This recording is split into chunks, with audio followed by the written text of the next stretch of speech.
You won't believe it, the professor suddenly asks for the work record, but there's no recorder around. After asking around, it turns out this part-timer Thomas has no clue what a record even is. This makes the professor blow his top. Even a medical doctor can hold back the swearing. Sharp words unveiled his inner sadness. He saw the professor as a beacon in humanity's dark sea, but it was just a mirage. Disappointment and anger pushed him out of this dreamland, but after he left, the professor discovered a notebook on the table. Thomas' work record detailed every surgical step and operation with an accuracy that was leagues ahead of old school records. Seeing this, the professor realized he misjudged Thomas and raced. Not only did he apologize sweetly, but he also promised not to make the same mistake again. This rare behavior left Thomas a bit shocked. In the 1930s, black people had to step aside for white folks in the road. Here was this proud white doctor groveling, and Thomas' self-esteem soared, so he opted to forgive. Thus, the scalpel and blood vessel united. The professor's mind was sharp as a blade, Thomas' personality delicate like vascular work.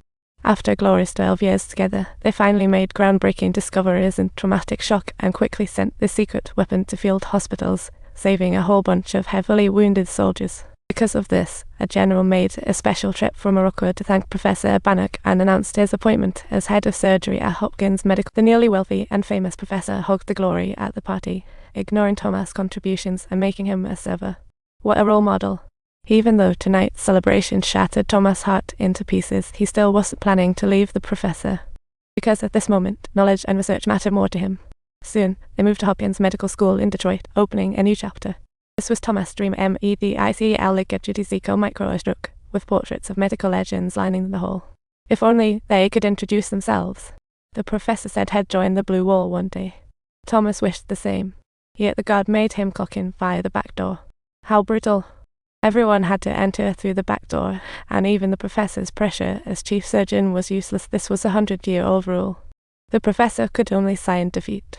So Thomas had to leave the main hall and enter through the back, making the statue of Jesus behind him lose its shine. After clocking in at the back door and putting on his lab coat, he faced doubts from peers and varied looks from whites in the hallway. The nights of prejudice aided his journey, crushing unrealized potential of black individuals.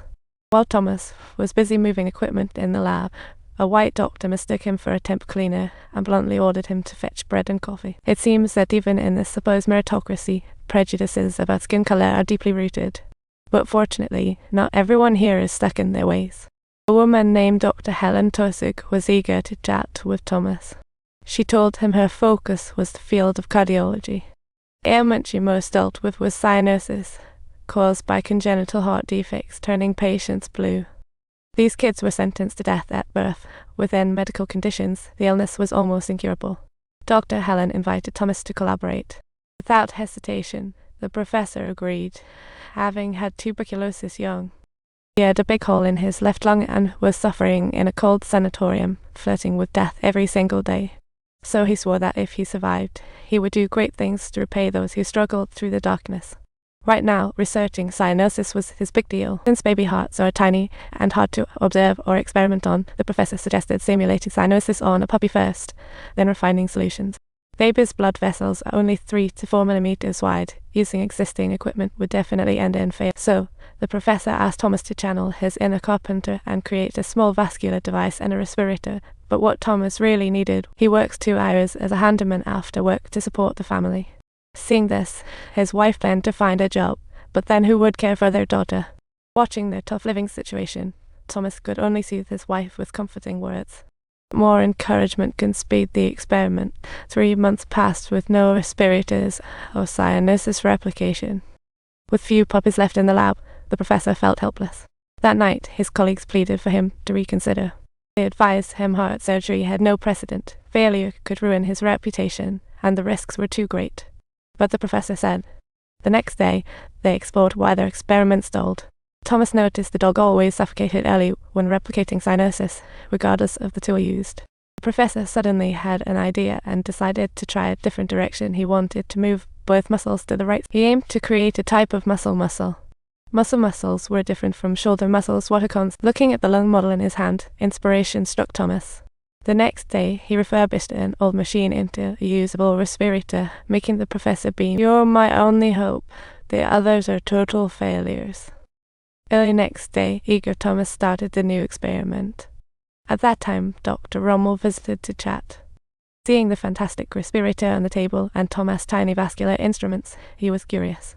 But noticing Thomas worked with closed eyes, astonishment overtook him. So Thomas calmly explained, "It's all about practice, like knowing your way around your house in the dark." Rommel was eager to collaborate with Thomas after hearing that. This was one of the few white folks he impressed with his skills, but even talent couldn't conquer the small-minded. While buying lunch, a woman gave Thomas bread. The fat guy sneered, "A lab coat doesn't make you a big shot. You're a third-rate worker." This struck a nerve with Thomas, and he quickly dashed to HR to check his job grade. After confirming, he realized he wasn't a lab technician, but just a third-rate handyman earning a mere 16. This blatant prejudice pierced his soul like a bullet. Beneath his calm surface, a storm was brewing until a casual joke from the professor lit the fuse on his frustrations. Upon hearing this, Thomas halted his work, tossed aside his pointless disguise, and left unto the professor's astonishment. But alas, the professor had no power over grades or salaries, and Hopkins Medical School mandated a bachelor's degree for lab technician.